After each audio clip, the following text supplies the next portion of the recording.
The camera itself is an Agfa Ansco camera. My guess is it's from the late 19th century.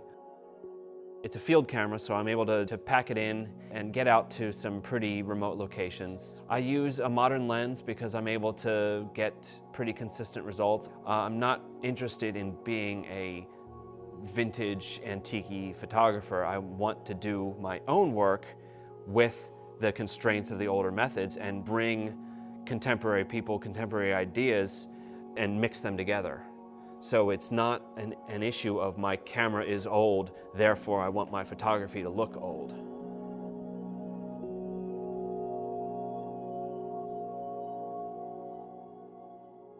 One of the things that really excited me about photography is this idea that a good photographer turns a scene, whatever scene, into something more exciting, more special, more important than what it just was in front of them.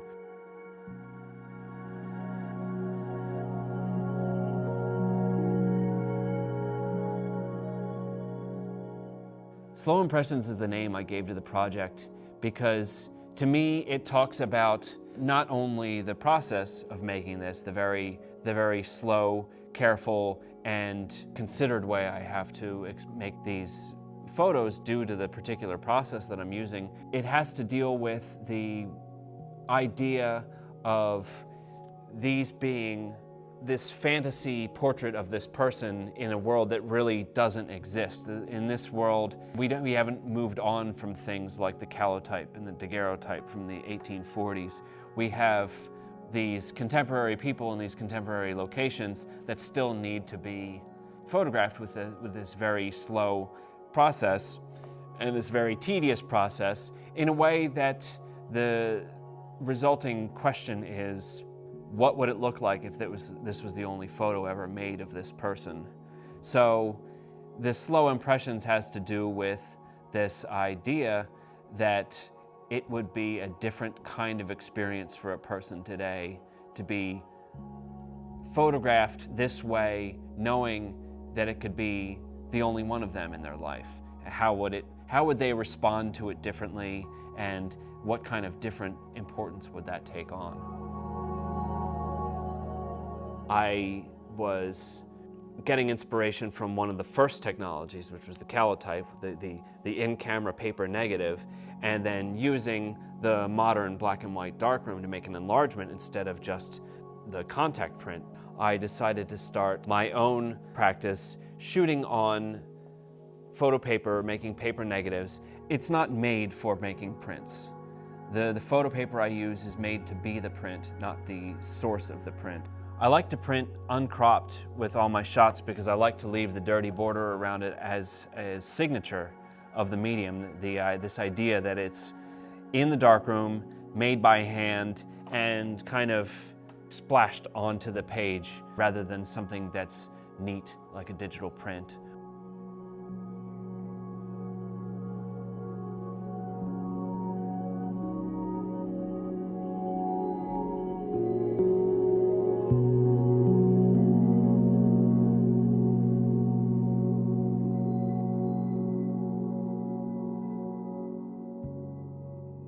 If I have a negative, I really don't feel like it is complete until it's in the darkroom and I've made a print of it, because that's not only taking advantage or the most advantage of the properties of the film and the properties of the process of working in the darkroom, but it's also what I visualize when I'm on location making the shot. I look at a scene, I look at the person I'm working with, I look at the lighting, and I already start to develop that idea in my head of what it's going to look like when I'm in the darkroom making that print.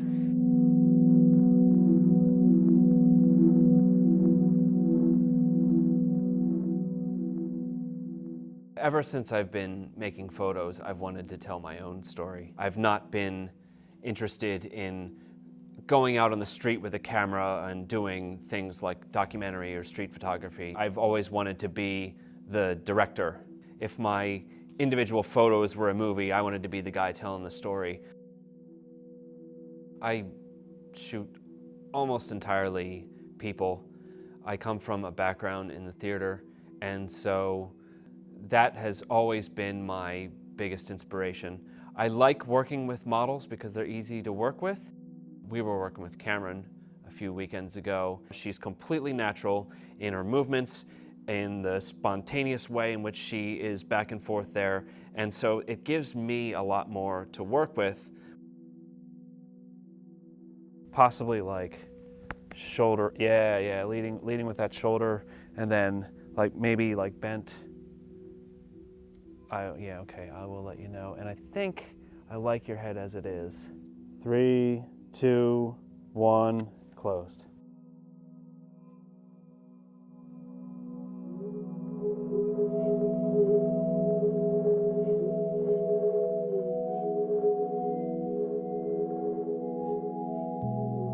Working with humans, especially in this process, is very important because this process in the camera requires long exposures.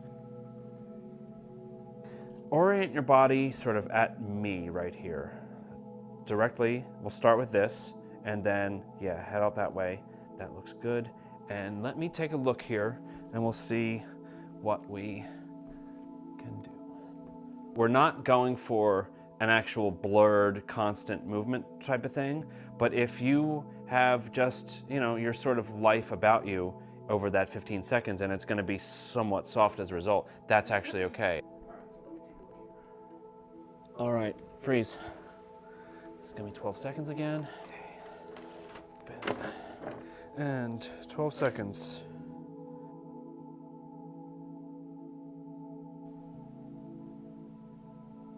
When I'm working in this way, I'm constrained by this much longer exposure time, which then requires the subject to be either incredibly still or to minimize their movement. But the idea behind this project is that that happens anyway.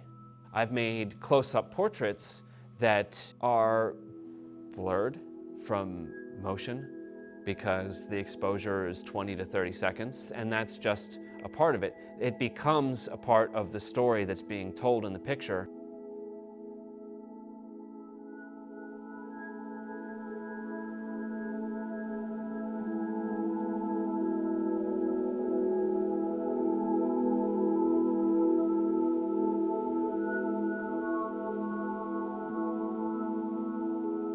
When I started photography, I was under the impression that there was this idea of getting it right in camera. And now 12, 13, 14 years later, I understand that that's not truly how it works. To me, getting it right in camera means that I come away with a negative that is neutral and gives me all the information that I need to put my own hand on it in the darkroom. To me, something like a black and white photograph with really rich, deep blacks that hide things in the shadows and add mystery, and bright whites that distract your eyes but then keep you moving around. I think it's an exciting thing to sort of finally get a handle on when you're working in the darkroom.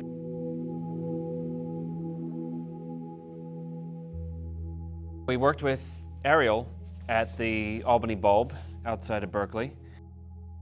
When we're out on location working with the big camera, I'll only usually have 10 frames that I can make during the day. It's really important that every part of the frame, every part of the model's movement or pose is very carefully controlled. It's a very slow procedure of figuring out what makes the cut.